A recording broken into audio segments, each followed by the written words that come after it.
like 3 paragraphs yun, di ba? Okay. Ang haba, no, 3 page yun. Lahat Okay. ng gusto ni Sari. Karamihan doon, gusto ko rin naman. Like, Abangan nyo, hindi lang yung mismong salitang yon na tutut, pero karamihan talaga. Parang totoo talaga siya. even that real Kim? Even the real Kim, natamaan din siya. Oh. Kaya ayoko siya basahin ng paulit-ulit. Kasi nakakaiyak siya. Umiyak bigla eh. Okay, first question is from Alan Sancon. Alan, ako na magtatanong ng question mo. Okay, for Kim Chiu and Paolo Avellino, this is your first movie after the success of your teleseries. Is there any pressure on your part na sana kung ano yung support ng Kim Pao fans sa mga teleserye nyo, ay ganun din ang maging suporta sa first movie nyo together? Pao? Yes, kaya of course there's immense pressure. Medyo iba rin po kasi pag gumagawa ng pelikula, of course you have to, kailangan nyo itong ibenta. Kailangan may bumibili ng tickets sa mga sinihan. So, ibang kalakaran. Ibang kalakaran siya. Ito na, ang ginawa na namin, parang trinay na lang namin pagandahin yung material and of course, pati yung performance namin para maiba siya sa mga past na ginawa namin and also para may bagong mapapanood sa amin maliban sa mga napanood na nila sa TV and sa mga streaming platforms. You wanna add, Kim? Siyempre nakaka-pressure kasi yung ginawa namin, yun na nga, streaming platforms lang siya. And this time, medyo mahirap kasi manonood ng sine eh. Kailangan mong papuntahin yung mga tao, kailangan mong gumastos sila ng pamasahe or ang laki ng gagastos niya para manood ng pelikula. Kaya sobrang kinakabahan of course and sobrang nanginginig na sana Lord, sana supportahan siya ng mga tao. Kaya tinodo na namin sa movie na, tinodo na talaga namin para pag nanood sila, sabihin nila, worth it panoorin ng My Love Will Make You Disappear. Speaking of Tinodo, yung second question ni Alan is related to that. Inaabangan ng mga kilig scenes and kissing scenes nyo dito.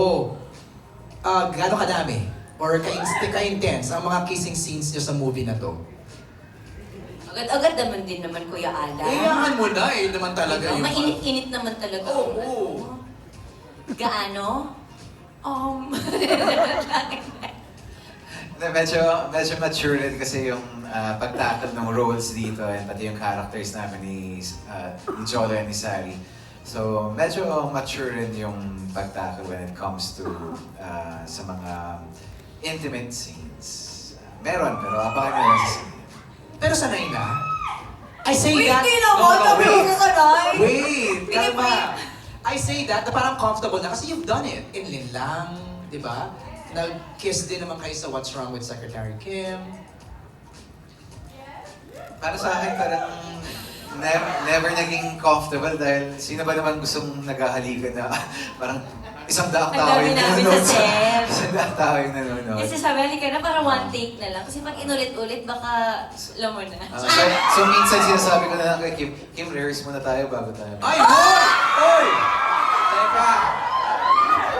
Teka lang. Kaya pala lagi kayo nasa tent mo. Nag-rehearse pala kayo. Grabe. As much as possible, one. Kaya pala, bawal pumasok doon, tent nila. Yeah, pinapractice lang namin kung sino yung gaganon. Charot lang, hindi. Para mas maganda one Ay, take. nabubulol. Hindi Nabubulol. ko namin kasi this is such a very important matter. Yun, kaya... So, do you agree? Nire-rehearse nyo? Ay, hindi. Okay. Yung lines. Yung lines. Yung line. Direct take one, yung mga ganong scenes. More or less. Take one. Meron dun. Isa lang kasi pag ulit-ulit baka kami na. Nakakaloka yung mga kami na. Okay. Next is from... Thank you, Alan, sa question mo pala. From Jeffrey Garcia of Jeff Oligar TV. For Kim, from being known in reality shows to this moment that your team up is so phenomenal, gaano po katindi yung chemistry? Can you describe yung chemistry niyo ni Paolo? Ako ba magsasabi ng chemistry? Describe it lang, ikaw, from your point of view. Grabe naman yung basihan niya na from PBB. Siyempre from 60 years old to 30s. 30s! Hindi na sinabi ko ano yung edad. Pero, parang matured na kasi now eh, di ba? Yes, masasabi ko na lumaki ako syempre sa harap ng mga tao sumusuporta sa akin. And napanood nila yung nakailang love team na, pangatlo na rin to. Per decade, kasi ako nagla-love team. So, per decade din yung experience from puppy love to, di ba? So, yung experience ng genre ng pelikula ay per decade din. So, last na ba to?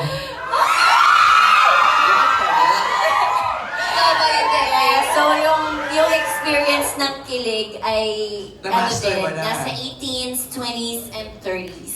So, yes, amazing. So, last mo na nga to. Pwede pa naman ako mag-love ng 40s. Uy, sobrang na huwag naman na sana. Thank you, Kim. For direct chat, mula pa rin kay Jeffrey. Kay Jeff, what's the secret ingredient for this film for Kim Pao? Kim Pao.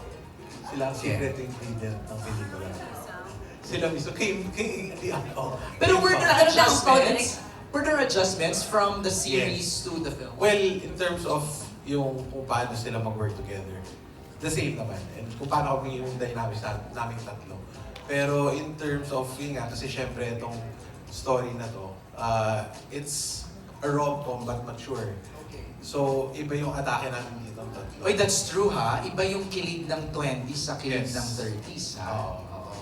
Did you consider din, kasi most of Kim and Pao's fans are somewhat in that range, 20s and 30s. Yes, so feel ko, yeah, parang mas yung ganong age, ganong maturity of love, ang mas totong nakaka-relate dito sa kwento natin. Pero alam mo, I don't know Pao and Kim if you would agree, and Wilma, kilig has no age. Yes.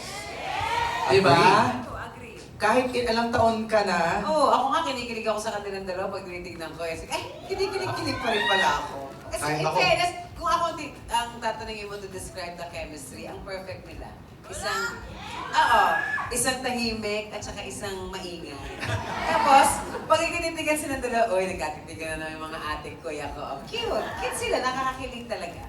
speaking of tumitingin, parang do you sometimes catch yourself like biglang magtitingin na lang kayong dalawa tapos... Ganon? Hindi ko alam. Kaya kailan mo ba ako tinititigan? Pag may intent. Intent na mag-throw lines or mag-linger. Or kain na tayo.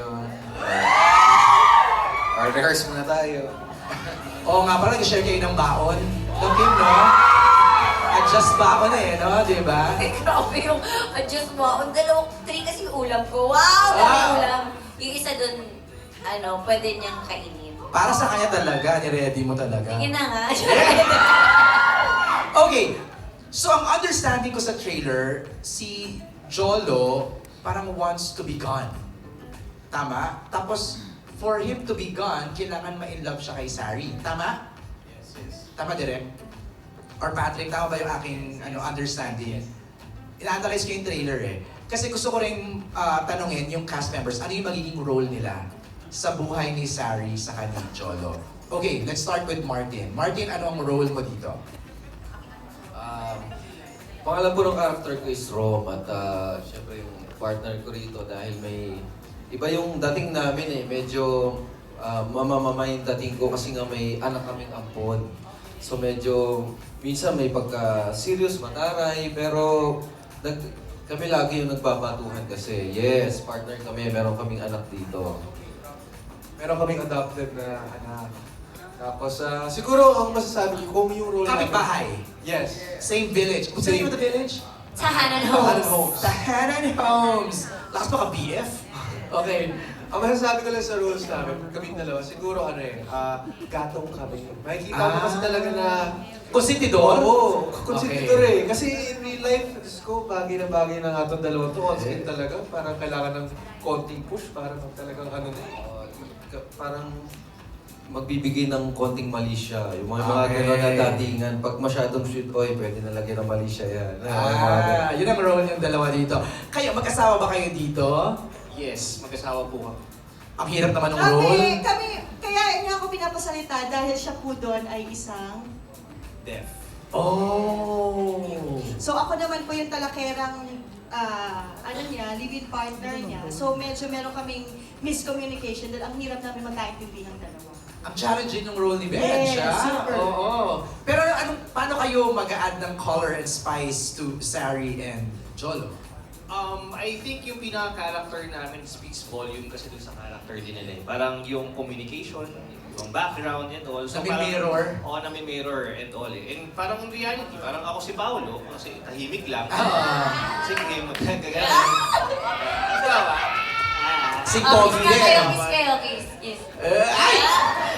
Kayo nga. Naraw ba? Ayaw nga na. Sa movie. Karina, what's your role here? Yes, ako po dito si Laika, ang pinsan ni Sari. Ikaw yung nag-announce eh, di ba? Oo, Painlabin. painlabin si Ate Sari. Yes, nakakatawa po yung eksenang yun. And dito parang pampasakit siya ng ulo ng ate niya. Opo, parang siya rin yung magbibigay ng konting lalim and dynamic sa mga sinacrifice ni ate and mga pinagdaanan niya in life. Wilma, Aling Nilda. Yes, ako yung taga-kain ng food props dito. Yung role ko, kumain ng mga food props, yan. At saka, si Aling Nilda, meron akong asawa dito na matcha dancer. Kami naman, pinapakita namin mag-asawa na dito na kahit anong hirap ng buhay, basta nagmamahalan kami, okay lang. So, kahit matcha dancer siya, online seller ako. So, we respect each other. We love each other. That's Bruno, right? That's Bruno, Played yes. by? So, played by Nico. Antonio. Yes, Okay. yes. Ngayon, meron yata siyang gig dyan eh. Ay, rumakit pala. Sumasaya siya ngayon rumalakit. Kaya wala siya dito. Sumegway na eh, no? Sumegway muna si Koya dyan. Sari naman, public, parang teacher, employee, government employee. Anong role niya? Yes, government employee Okay, siya. oo. Nag-approve siya ng mga marriage contract. Oh, Marriage certificate. certificates, Yes. oo. Tapos siya sa Wisha. Okay. Nag-approve siya ng mga nagmamahalan. The irony, jojoaan. no? Yes, jojoaan, mahal-mahalan, ganyan. So yung mga lumalapit sa yung mga kliyente, Oo, kiss-kiss sila, ganyan. discourage mo. Parang Oo, parang ganun. Cute! Galing. Si Jolo naman, ano siya doon? Parang biker, nakita mo may... Isa siyang negosyante. Okay. Doon na lang muna. Ay, yun lang muna. Okay, negosyante. Tipid ni Paolo mag-reveal ng character niya. Okay. Wait, I'd just like to acknowledge the presence of our Star Cinema bosses. We have here the head of content production and operation, Miss Maricel Martinez! Of course, our head of creatives, Miss Carmi Raimundo. Carmi! And our managing director, Sir Chris Gasman! Of course, our head of production, Leo Garcia. Our head of post-production, Rai Quintanar. Also joining us tonight, Daisy Kayanan Mejares. Our head of marketing, Pico Del Rosario. Kompleto, full force? Love it. Okay, tuloy tayo sa ating Q&A. Prime, may question sa'yo dito. Are there any classic rom-coms or specific writers that influence you sa story ng film na to? Siguro pinaka-similar yung Got to Believe ni Direk Olivia Lamasan. So, sa mga Gen Z na, di ba nakakapanood? Ano yun? Sabi nila, no? Parang, Check ano nyo yung na lang. Got to Believe? Uy, maganda yun! Maganda yan. Oo. Di ba? Ay, Kasali ako sa movie na yun. Galing mo na. Ay, wow! Ikaw pala yung partner. Haligi talaga to eh. Ay, better. Haligi to. Institution yan. Institution. Okay. Isabella, may question dito for you from Jeff also. And Patrick, baka you can also add. How do you approach writing a rom-com that feels timeless? Lagi kami nagsisimula kapag nagsusulat sa characters. So kailangan very real, very relatable yung characters. Very now sila. Nasasabihin natin na meron tayong kakilala na makaka-relate doon. Or kahit tayo mismo, makaka-relate tayo sa mga characters. So laging doon kami nagsisimula kapag nagsusulat na makaka-relate tayo sa pain nila, sa pinagdadaanan nila, at sa magiging takbo ng character nila sa kwento. And the fact that it's a love story, it will always be relevant and timeless. While listening to you lang, parang natutuwa na ako. Feeling ko Kim and Pao, parang, you know, I always say this, no, pag nag-interview ako, parang movies are like time capsules. Feeling ko parang 10, 20 years from now, mapapanood natin to ulit. Alam mo yan, we'll look back at the kilig na binigay ni Kim and Pao for this movie. Di ba? Wala, ano ako lang naman. Absorb ko lang naman habang nagkasalita si Patrick. Okay, Glenn. Glenn Sibonga from Showbiz Bonga magtatanong ng next question. Microphone for Glenn, please pa-on. Thank you. Hello? Ayan, Glenn, go ahead. Yes, good afternoon and congratulations syempre sa My Love Will Make You Disappear. Ayan, ito yung approved question. Ayan, para kay Martin. Martin, syempre ano yung feeling na reunited kayo ni Paolo sa trabaho? Syempre, ang tagal na rin, di ba? And bilang kaibigan, ano yung mga napansin mong sweetness sa Kim Pao at saka nakikita mo bang in love ngayon si Paolo? Yeah. Todo na yun. Sa totoo lang, napakalaking bagay sa akin ito kasi matagal din kami hindi nagkita, nagkatrabaho ni Pao at nakaraang taon pa iniisip ko na sana magkaroon ng pagkakataon naman na masuportahan ko naman yung aking kaibigan sa pelikula. Maraming salamat sa mga boss naging totoo, di ba? Kay Direk, napagbigyan ako ng pagkakataon na mapasama rito. At kasi si Paolo talagang tahimik yan eh, pero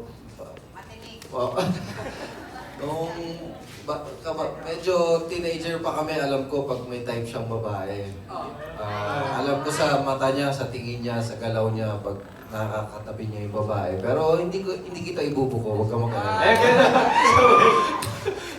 Sa set naman, nag-i-enjoy kami kasi si Ate Wilma, siya yung tagabantay.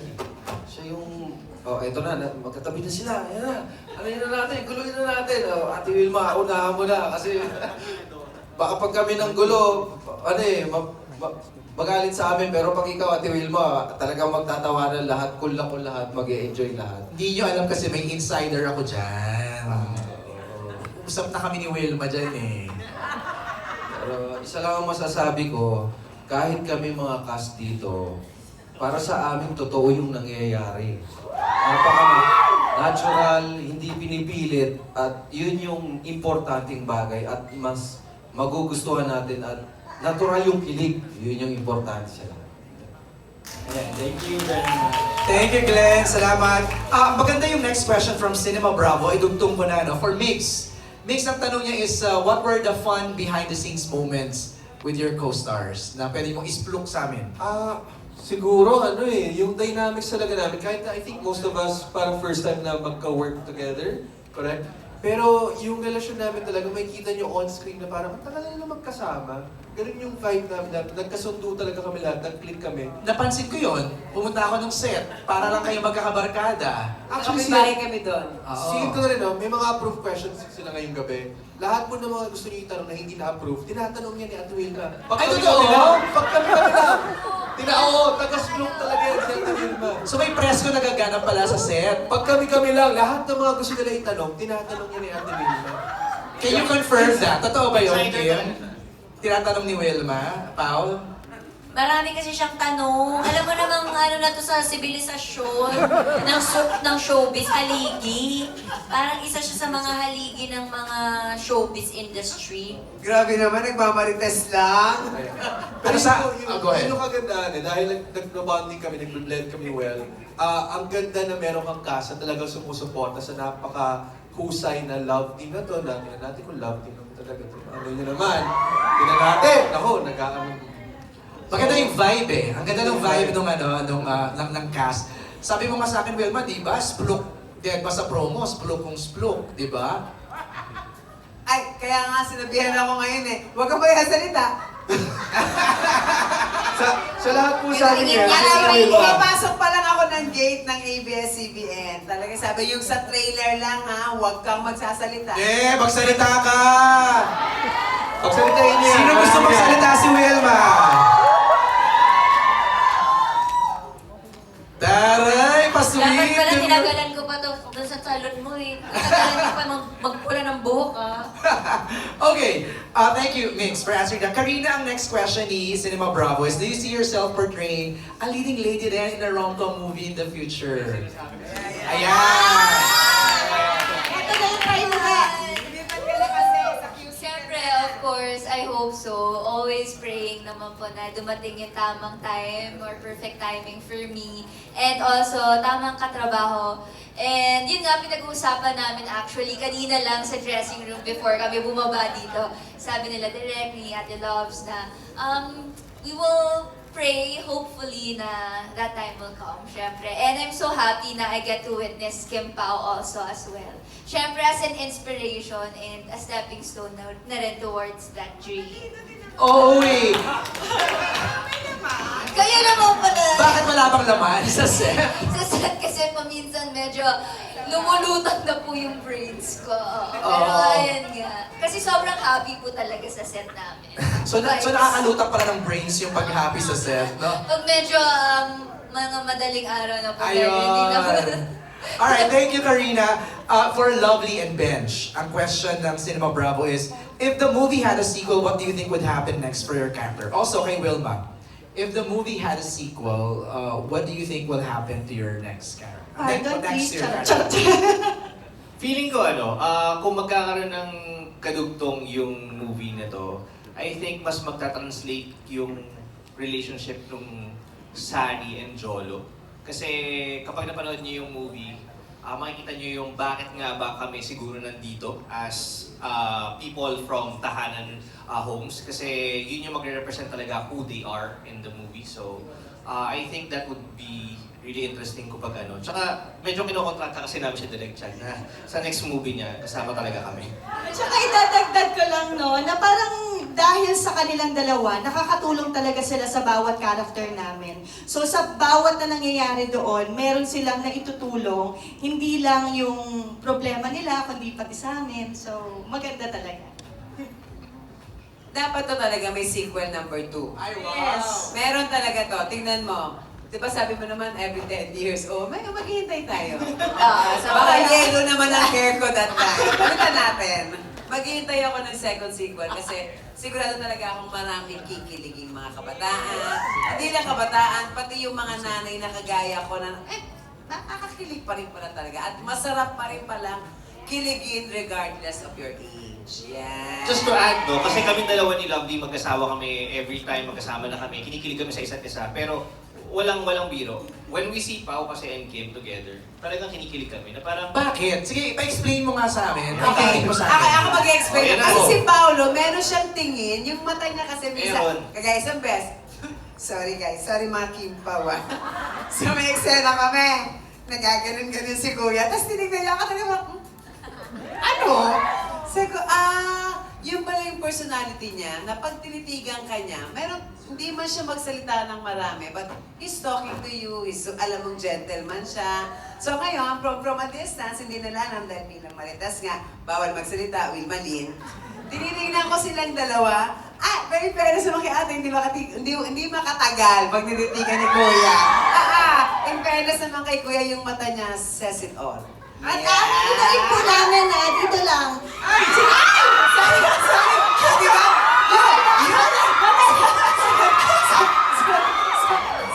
Di ba? Miss Wilma, baka gusto mo mag-disappear. Sorry, pero hindi ko napigilan. Sorry. Pero sinasabihan din po talaga ako ni Bench dito, kapag ka off-screen, ma, may asawa ka.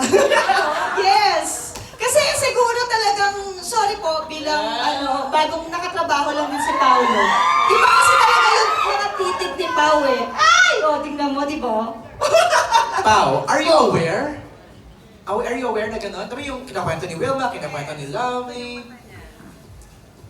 Hindi naman. Kasi sa eksena kasi nangyayari yan. So, syempre sa eksena, tinitignan mo talaga yung kung kanino ka naglilinya. So, Totoo yung